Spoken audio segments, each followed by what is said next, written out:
I've been a photojournalist with Helicopters Incorporated for almost a year and a half now, and all that time I've been assigned to one of our contracts here at our Chicago base.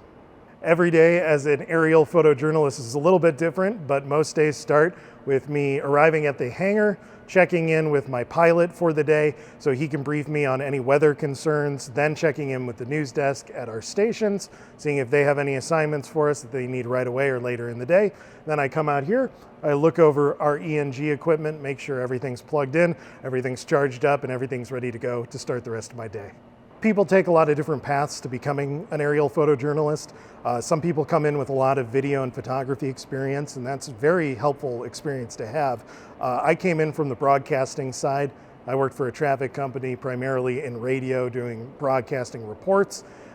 The thing that unites everybody with the people who have success in this position is one, technical know-how, being able to troubleshoot problems with the equipment when they arise, and two, the ability to think on your feet and handle stress well, because this is a live news environment and things are changing minute by minute every single day. There are some inherent challenges to being an aerial photojournalist. Probably the biggest one is right in the title, aerial photojournalist. Everything is harder when you're 1,500 feet up in the air and you have a jet engine spinning 18 inches above your head.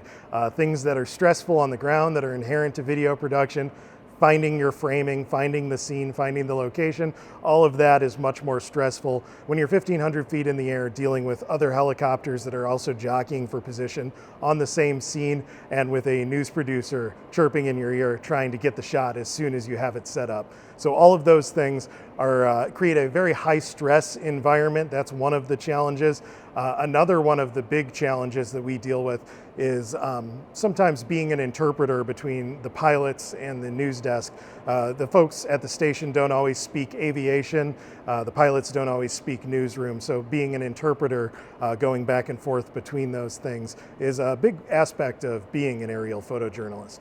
So before I mentioned the stressors of the job and how stressful things can get when you're on scene up in the air, but truly that's one of the more rewarding aspects of what we do, because we're in a live news environment and reporting on breaking stories as soon as they happen. We're the first on scene all the time. It keeps it fresh and it keeps it really exciting and really engaging for us, because I get the opportunity as an aerial photojournalist to bring pictures to people that are important to them, that are affecting their lives first before they see it from anybody else. They see it from the helicopter, because we're able to get to the scene the fastest out of anybody that works in the newsroom. So that's one of the really rewarding aspects of the job, is getting to create those images and getting to create them fast and in a really dynamic environment. One of the things I really love about being an aerial photojournalist is just how unique an experience doing the job is.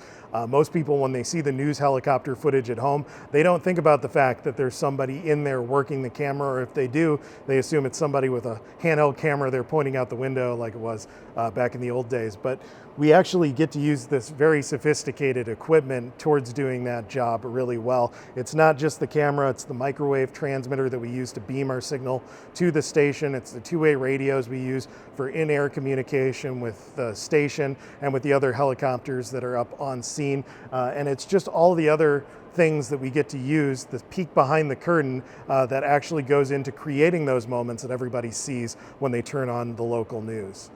This job's so unique that it's hard to explain to somebody who hasn't been up there.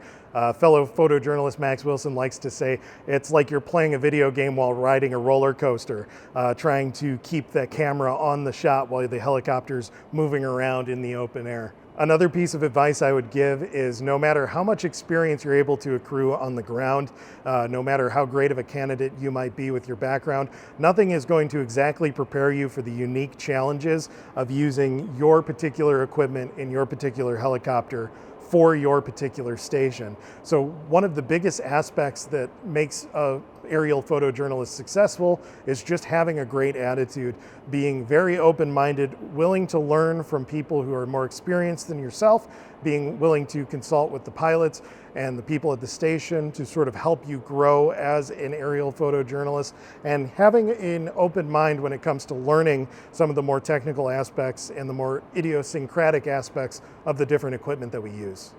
My name is Derek Peters, and I'm an aerial photojournalist with Helicopters Incorporated.